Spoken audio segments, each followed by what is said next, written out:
Hello everyone. आज चाहिँ मैले मुम्बईमा चाहिँ रायोको साग र सुँगुरको मासु चाहिँ पाएँ।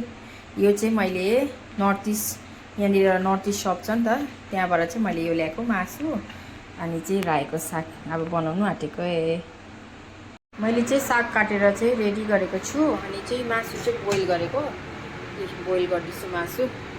बोइल गरेर चाहिँ मजाले पानी तारेर चाहिँ काट्छु।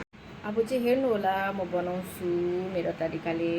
धेरै भएको थियो नि त नखाएको, अस्ति घर जाँदाखेरि त खाएको थिएँ सुँगुरको मासु रायोको सागहरू होइन। अन्त मुम्बईमा चाहिँ पाउँदैन, त्यो भएकोले गर्दाखेरि चाहिँ कति याद आउँछ, खानु पुरा मनपर्छ नि त सुँगुरको मासु रायोको सागहरू। अन्त चाहिँ मेरो साथीको चाहिँ यहाँनिर नर्थ इस्ट एउटा मेरो साथी छ मणिपुरको, उसको चाहिँ दोकान रहेछ। अन्त उसले मलाई भन्यो नि त, औ हाम्रो दोकानमा पाउँछ त के भन्छ पर्क पनि पाउँछ, सागहरू पनि पाउँछ भने कि। अन्त मैले उसलाई भिडियो गरेर पठाउन त भने नि त, भएर त भिडियो गरेर पठाएको त साँच्ची नै सबै रहेछ। किनिमाहरू पनि रहेछ, अझै के चिजहरू रहेछ हो। अन्त तर चाहिँ मैले चाहिँ फर्स्टमा चाहिँ म साग र मासु अर्डर गर्छु भनेर चाहिँ मैले चाहिँ पहिला चाहिँ सुँगुरको मासु र रायोको साग अर्डर गरेँ। अन्त चाहिँ एक्साइटेड भएर यो दिन चाहिँ मेरो इभिनिङ ड्युटी थियो। अब मेरो इभिनिङ ड्युटीबाट चाहिँ बेलुका आउँदा ओर्दा चाहिँ 10:30 हुन्छ।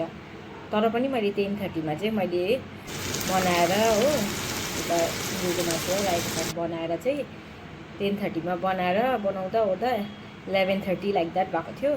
त्यसको बादमा चाहिँ 11:30मा चाहिँ मैले चाहिँ खाना खाइवरी सुतेको।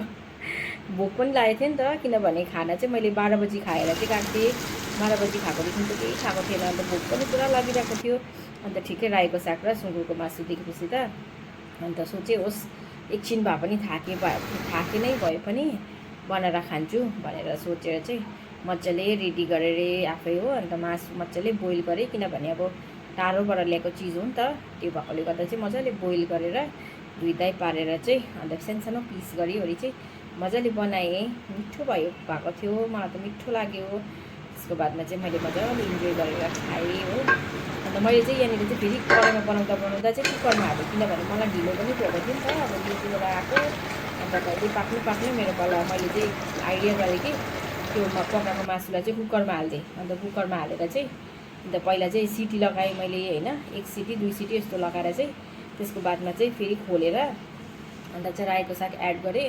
अन्त रायोको साग एड गरेर चाहिँ मैले चाहिँ सिटी लगाएन, किनभने रायोको साग त काँचो काँचो नै मिठो हुन्छ नि त। अन्त जस्ट यस्तो कभर मात्रै हल्का कभर गरेर चाहिँ अन्त त्यहाँदेखि मैले त्यतिकै कभर गरिवरी पकाएँ, सिटी चाहिँ नगरिकन।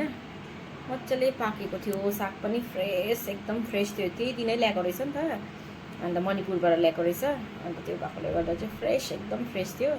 मासु पनि ठिक्कैको बोसो र फलमासु मिक्स भएको मजाको थियो मासु पनि। अन्त त्यहाँदेखि चाहिँ मैले चाहिँ मजाले पकाएर चाहिँ इन्जोय गरेर चाहिँ एक्लै बसेर खाएँ, किनभने मेरो साथीहरू पनि खाँदैन नि त सुँगुरको मासु, नखानेहरू छ यहाँनिर बेङ्गोलीहरू।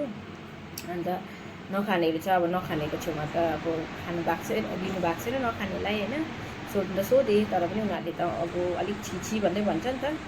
अन्त नखाने मान्छेलाई त छिछि नै लाग्छ, तर हाम्रो लागि चाहिँ एकदम मलाई त यस्तो मनपर्छ कि तपाईँहरू पनि कतिजना पर्क लभरहरूलाई चाहिँ यो हेरेर चाहिँ कति खानु मन पऱ्यो होला है।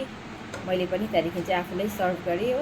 सर्भ गरेर चाहिँ बसेर चाहिँ तातो भात तातो मजाले खाएँ। Thank you so much.